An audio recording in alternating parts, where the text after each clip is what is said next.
अपने जोधपुर में ही है महादेव गौशाला नाम से, और एक काकाणी जब हम जाएंगे वहां पर हैं। इस तरह से महाराज श्री के अनेकों गौशालाएं हैं महाराज। और हमने इनसे कहा कि हम कई जगह कथा करते हैं, कई अनेकों जगह, और हम लोग गौशाला के लिए कथा करते हैं कि इसमें गौ माता का भी भला हो जाए, और गौ माता के लिए जो भी हमसे बनता है हम लोग करते ही हैं प्रयास। और ये जो कथा है ये सार्वजनिक कथा हम लोग कर रहे हैं आपकी इस कॉलोनी में। हम तो महाराज मात्र ये एक छोटी सी, कहते हैं ना कि भागवत महापुराण तो बहुत बड़ी है, लेकिन एक आपकी इस कॉलोनी में बस ये गौ माता की छोटी सी झोली है जो हम लेके आए हैं।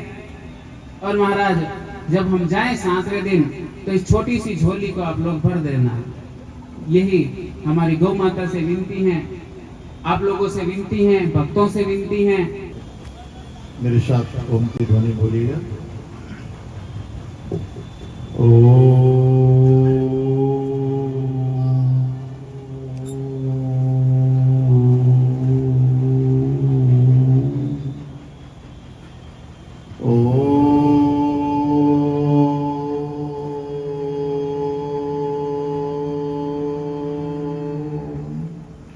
चैतन्यं शाश्वतं शान्तं व्योमातीतं निरञ्जनं नादबिन्दुकलातीतं तस्मै श्रीगुरुवे नमः।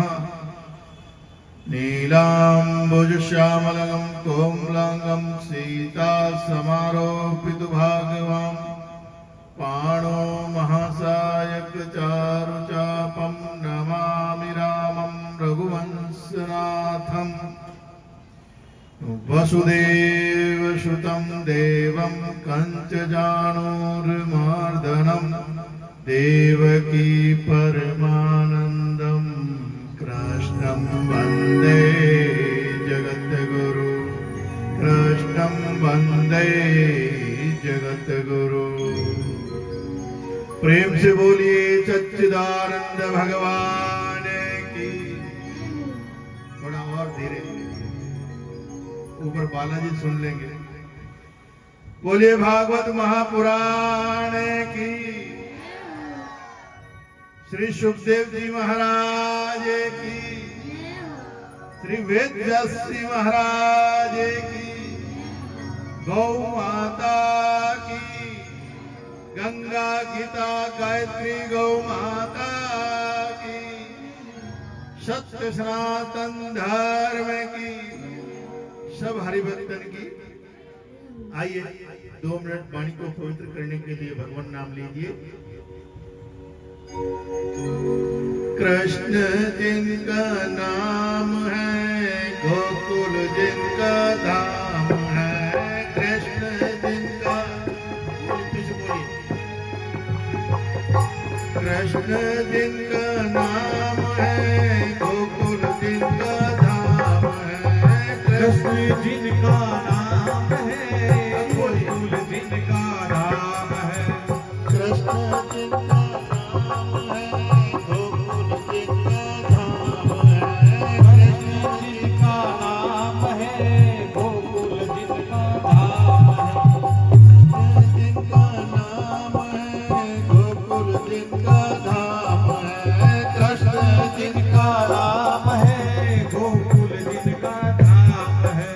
ऐसे श्री भगवान को बारंबार प्रणाम है, ऐसे श्री भगवान को बारंबार प्रणाम है, ऐसे श्री भगवान को बारंबार प्रणाम है, ऐसे श्री भगवान को बारंबार प्रणाम है।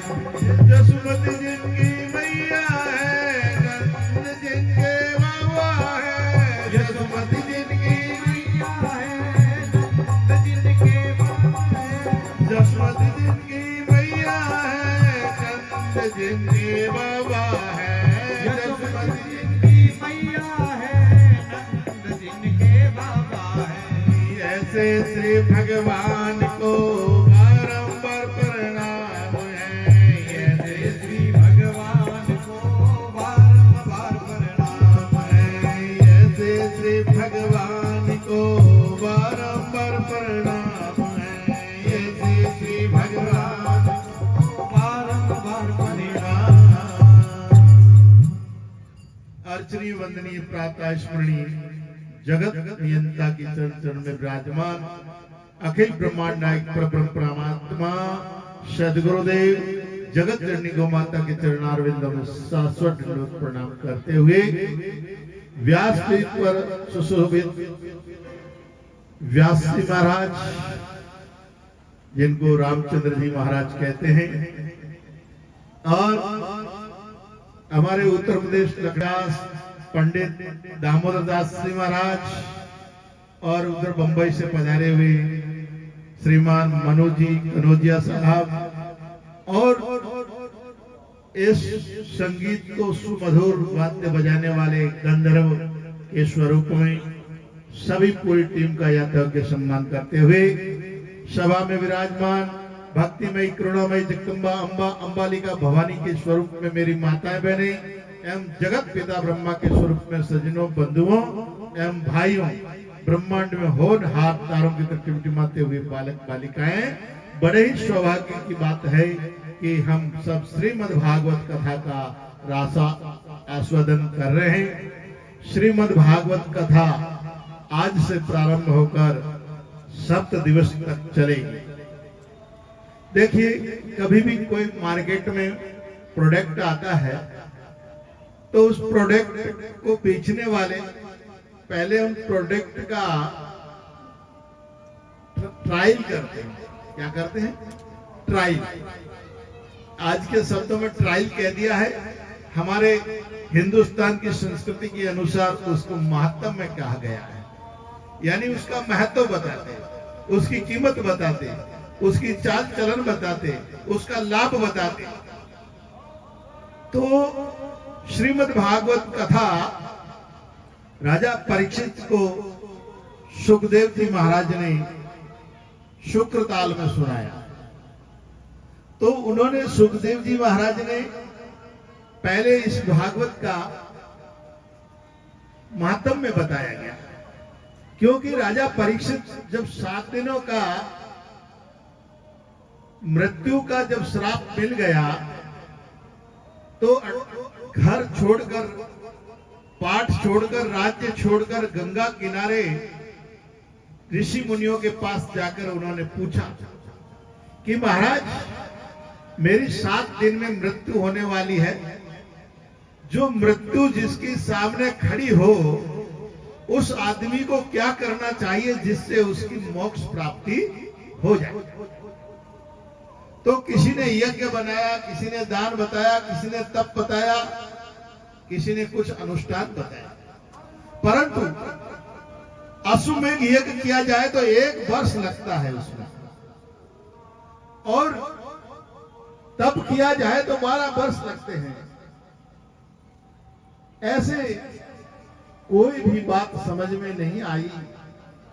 परीक्षित जी महाराज को ऋषियों ने अपने अपने मत बताए, विचार बताए, परंतु समय तो 7 ही दिन का है, और वो 7वां दिन तो खत्म होता ही जा रहा है। जैसे आज हमारा 7वां दिन निकल गया, जिसको पहला दिन कहते हैं। अब इसको पहला मानो या 7वां, ये आपकी इच्छा है, परंतु ये नदी की तरह बह रहा है। सजनों, इतने में जंगल की ओर से लंगोटी लगाए हुए 12 वर्ष की आयु वाले, घुंघरालू जटा वाले उन ऋषि मुनियों के बीच में जो ही अवतरण हुआ, प्रादुर्भाव हुआ, 88,000 ऋषियों ने खड़े होकर दंडवत प्रणाम किया। जब 88,000 ऋषियों ने दंडवत प्रणाम किया तो राजा परीक्षित ने उन ऋषियों से पूछा, महाराज, आप तो हजारों वर्ष की आयु वाले हैं, सैकड़ों वर्ष की आयु वाले हैं, लंबी लंबी दाढ़ी वाले हैं, चट्टा वाले हैं और श्वेत केश है। आप एक 12 वर्ष के लड़के को दंडवत प्रणाम क्यों कर रहे हैं? तब ऋषि मुनियों ने बताया कि महाराज, ये 12 वर्ष की आयु नहीं, हमारी चाहे सैकड़ों वर्ष की, हजारों वर्ष की आयु हो, परंतु हमारी आयु कोई आयु नहीं है, वो केवल शरीर की आयु है। परंतु ये जो आपको 12 वर्ष के दिख रहे हैं ना, ये तो अनंत सालों के हैं, अनंत, जिनके कोई जन्म का भी आर पार नहीं है। जैसे आपने व्यास जी से सुना था कि शरीर की आयु तो केवल जानवरों की होती है। जानवर शरीर की आयु से बिकता है। एक दांत वाला, 2 दांत वाला, जितने दांत होते उतनी कीमत होती है, परंतु मनुष्य की कीमत जितना बूढ़ा होता है उतनी होती है। परंतु ज्ञानियों की उम्र तो उतनी होती है जितना ज्ञान उसको कितना कब हुआ, कब उसको गुरु का आशीर्वाद मिला। तो ऋषियों ने कहा, महाराज, हमारे सब में ये सबसे पूज्य हैं, ये सब के पूज्य हैं, हम लोग इनके आगे कुछ भी तप त्याग वाले नहीं हैं। तब तो कहा सुखदेव जी ने, उतने में ही राजा परीक्षित बोल पड़े कि महाराज, तब तो मेरे 7 दिनों में मेरे श्राप का जो निवारण है, मोक्ष की प्राप्ति है, वो भी ये बता सकते हैं। तब ऋषियों ने कहा, हाँ, ये बिल्कुल ठीक बात है कि आपको 7 दिन में कैसे परमात्मा की प्राप्ति होगी और कैसे इस 84 लाख योनियों से मुक्ति मिलेगी, ये केवल यही बता सकते हैं, अन्य कोई नहीं बता सकता। तब उस सुखदेव जी महाराज से राजा सुखदेव मुनि से प्रश्न करते हैं कि महाराज, मेरे को आप बताइए, मेरे 7 दिनों में मुझे क्या करना चाहिए। तब सुखदेव जी महाराज कहते हैं, भाई, गुरु तू है कि मैं? बोले, गुरु आप हैं। तो मैं हूं तो जहां तू बैठा है वहां मुझे बैठाएगा, तब मैं बता पाऊंगा। तब सुखदेव जी महाराज को सिंहासन पर विराजित किया और परीक्षित जी महाराज उनके चरणों में विराजे और कहा कि बिल्कुल ठीक कह रहे हो, परंतु एक बात बताओ कि ये भागवत कथा सुनकर और कोई मुक्त हुआ है या मैं ही हूँगा पहला आदमी? तब सुखदेव जी महाराज परीक्षित जी महाराज को कहते हैं कि एक राजा खटवांग हुआ है। आज कथा सुनी कि नहीं? खटवांग की सुनी? नहीं सुनी? मालूम है मेरे को। आज के कथाकार जो वास्तविकता में सुनाना चाहिए वो नहीं सुना पाते हैं, वो इधर उधर की में ही चले जाते हैं। और कथा में वैसे तो बताया गया है केवल कृष्ण कीर्तन ही माना जाता है, इधर उधर के भजनों को विशेष मान्यता नहीं दी जाती है, क्योंकि भागवत रस मुक्त करने के लिए होती है। भागवत रस केवल मनोरंजन नहीं होता है सज्जनों। तो भागवत के लिए कहा खटवांग राजा का मोक्ष हुआ है। बोले कैसे हुआ? कि खटवांग राजा एक देवताओं के साथ युद्ध लड़ता था और देवताओं के साथ युद्ध लड़ने से देवता प्रसन्न हुए और खटवांग को बोला कि बोल तुम्हें क्या दिया जाए इंद्र स्वर्ग से, इंद्रलोक से। तब उन्होंने कहा अगर देना ही है तो ये बताइए कि मेरी उम्र कितनी रह गई है। जब बताया देवताओं ने कि उम्र सिर्फ तेरी 2.5 घड़ी रह गई है। क्या? जीवन की उम्र सिर्फ 2.5 घड़ी रह गई है। तब बोले कि अगर तुम देना ही चाहते हो तो मुझे इस स्वर्ग लोक से मृत्यु लोक तक पहुंचा दीजिए, बस यही मैं तुम्हारा इनाम में चाहता हूं। तो जो ही खटवांग राजा को स्वर्ग से इस मृत्यु लोक में आने में आधा घड़ी व्यस्त हुआ। आधा घड़ी समय निकलने के उपरांत उसने 2 घड़ी के अंदर इस मृत्यु लोक के अंदर अपना मोक्ष प्राप्ति किया। बोले ये राजा परीक्षित, तेरे को तो 7 दिन पड़े हैं, खटवांग ने तो 2.5 घड़ी में ही मोक्ष प्राप्ति पा ली थी, तेरे लिए तो बहुत बहुत समय है। तो महाराज इस तरह से सुखदेव जी महाराज ने राजा परीक्षित को महत्व सुनाया, उसका कीमत सुनाया और उसका फल सुनाया। तब श्रीमद् भागवत कथा को राजा परीक्षित ने प्रार्थना किया कि महाराज मुझे सुनाइए और मुझे मुक्त कर दीजिएगा, मैं 7 दिनों में मुक्त होना चाहता हूं। और वैसे ही जैसे महाराज श्री ने नियम बताए, जब तक नियम के बिना कोई भी फल नहीं मिलता। देखिए औषधि जो होती है, आयुर्वेद औषधि के अंदर मारवाड़ी में कहते हैं करी फले, नहीं फले करी, करी रो मतलब कई वे कि हंदोनो खावे और मत है देखो नींबू और नींबू रो सत और दही खावे तो कहीं वो हियाला लाडू खावेड़ा काम आवे, वो हिंदोनो काम नहीं आवे। खारो खाटो खोपरो जे गावण सुख चाहे तो चारो छोड़, तो शरीर सुख चावो करी चावो तो जीवन रे मैंने नियम रो पालन करना अनिवार्य है। जैसे भागवत में महाराज श्री ने नियम बताए वैसे पालन करे। और दूसरा नियम यह है कि फल जब ही प्राप्त होता, विशेष रूप से जैसे गंगा में स्नान करें, और गंगा में स्नान करने के बाद में जब तक हम दान न करें तो गंगा में स्नान किए का कोई फल नहीं होता। तो क्या होता है, उल्टा पाप घर आ जाता है। कौन सा जो गंगा में स्नान किया है पापियों ने, वो पापियों का पाप जो है वो हम बिना दान किए हुए, बिना पुण्य किए हुए घर आ गए तो उनके पाप लेकर आ गए। कहते हैं गंगा गाय मार गंगा गए, आते मारी कुत्ती, ये बात होती उतीर उती। तो इसीलिए पुण्य अवश्य करना। तो ये ज्ञान गंगा है, भागवत गंगा है। इस भागवत गंगा के अंदर भी हमको पुण्य अवश्य करना है, और पुण्य भी ऐसी जगह करना है। आपने सुना होगा कि ये श्रीमद् भागवत कथा जो है गो सेवार्थ हो रही है। गो सेवार्थ देखो, हिंदू सनातन संस्कृति में जन्म में गाय, जीवन में गाय, मृत्यु में भी गाय। अगर आप गाय की सेवा कर लोगे तो तुम्हारे बच्चों को गाय की दान देने की जरूरत नहीं पड़ेगी। हुड़के में दान दिया करे कि भाई हुड़के में अभी शरीर छूट नहीं रही हो, श्वासा छूट नहीं रही है, हो सके तो गाय दान दे दो तो श्वासा छूट जावे। तो एडो नौपत नहीं आवनी चाहिए। जो छोरों ने गाय दान देवनी पड़े उन्होंने पहली अपने खुद ने गाय रे पूंछ पकड़ पड़ो, बेहतरीन नदी पार कर ले।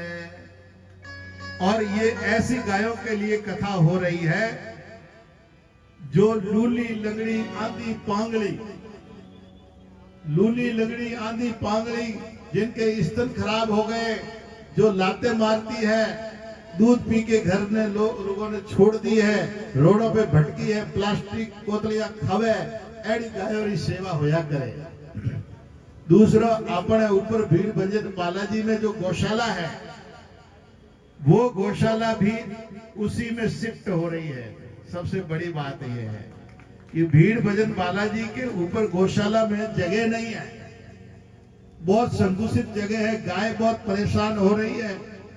तो एक दिन मैं देखने के लिए ऊपर गया, महाराज श्री जगत गुरु जी से वार्तालाप हुआ। तो मैंने कहा महाराज श्री गाय बहुत कष्ट पा रही है। तो बोले क्या करें महाराज जी, जगह तो इतनी है, गाय तो बढ़ती जा रही है हमेशा। तो मैंने कहा आपको जितनी जरूरत है या आसानी से रह सकती है उतनी यहाँ रखें, अन्यथा जितनी गाय है वो सभी गौशाला में पहुंचा दें, सभी गौशाला में पहुंचा दे। वहाँ खूब जगह हमारे पास जोधपुर के अंदर शहर में जितनी गौशाला है उनमें सबसे अधिक क्षेत्रफल हमारी गौशाला के अंदर है। जो पाल में आप जाएंगे, इधर पाल बोरनाडा तो आरती नगर आता है, जहाँ पेट्रोल पंप थार के सामने, रिलायंस पेट्रोल पंप के सामने, वहां पर 16-17 बीघे के अंदर गौशाला है आपकी। और थोड़ा सा उससे आगे जाएंगे, जैन मंदिर से पहले जहाँ आडा बोट लगा हुआ है, 4 लाइन शुरू होता है, वहां पर महादेव गौशाला है। और इधर पाली रोड जाएंगे आप तो मोगड़ा के बाद में जो काकाड़ी है, काकाड़ी जैन मंदिर के सामने स्वामी ज्ञान स्वरूपानंद गौ सेवा संस्थान वहां पर है। वहां अंधी जितनी भी गाय है वो अंधी गाय है, 3 पैर वाली है, जिनका पैर कहीं का यहाँ से कटा है, कहीं यहाँ से कटा है, कहीं यहाँ से कटा है, इस तरह की गाय है। तो अंधी, लूली, लंगड़ी वहां पर है। बाकी बछड़ों वाली जितनी गाय है या पाल में है, नंदी टोकड़े हैं। और गुरुओं के तालाब में भी हमारे यहाँ आश्रम है, वहां पर भी सेवा होती है। वहां भी 50-60 गाय हमेशा गौशाला के आगे कुंडी बना रखी है पानी की और चारे की, वहां भी सेवा होती है। तो ये हमारे पास लगभग आज की तारीख में 600 गोवंश के आसपास है जिनकी सेवा डेली हो रही है। तो उस गौ सेवा के लिए ये श्रीमद् भागवत कथा हो रही है। इसमें आप सभी लोगों को अपनी आहुति देनी है, ये बार बार मौका नहीं मिलता है। दूसरी यही है, अपने भीड़ भजन बाजा जी वाली गौशाला की गाय भी सुखी हो जाए और सब आशीर्वाद दे आप लोगों को कि भाई आप लोगों ने सेवा दी और वहाँ गाय खुशी हो रही है। आपकी वैतरणी नदी पार करने के लिए वह आगे आकर आपके परिवार को भी सफल और आपको भी सफल बनाए। जैसे महाराज श्री ने बताया कि जैसे भागवत कथा में आने का आप विचार करते हो तो आपके पितृ लोग प्रसन्न हो जाते हैं और वो पितरों को खुशी होती है कि मेरी औलाद, मेरी संतान और मेरा कुटुंब मेरे लिए भागवत सुनने के लिए जा रहा है। मेरे लिए भागवत सुनेंगे तो हमारे को कल्याण होगा। जैसे पेड़ को जड़ में पानी देते हैं तो पत्तियां हरी हो जाती है, फल आ जाते हैं, फूल खिल जाते हैं। पत्तियां खिलने से पता चलता है कि इसमें पानी डाला हुआ है। ऐसे ही आप श्रीमद् भागवत में आहुति देंगे और वहां आपका पितृ लोक में प्रसन्न होकर नाच गान करेंगे पितृ लोग कि हमारे, और आशीर्वाद देंगे आपको, आपकी भूरी भूरी प्रशंसा करेंगे कि मेरे औलाद। इसीलिए होती है पितरों के लिए, और पितरों की मुक्ति जब ही होती है कि संतान उसको हमेशा पितरों की। और यहाँ पुत्रों की पूजा भी आप करवा सकते हो। यहाँ पर अगर कोई ऐसा चाहे कि भागवत जी में मेरे पितरों को बिठाकर मैं पूजन करना चाहता हूँ तो वो भी आसानी से कर सकता है और भागवत का लाभ ले सकता है अपने पितरों के निमित्त भी।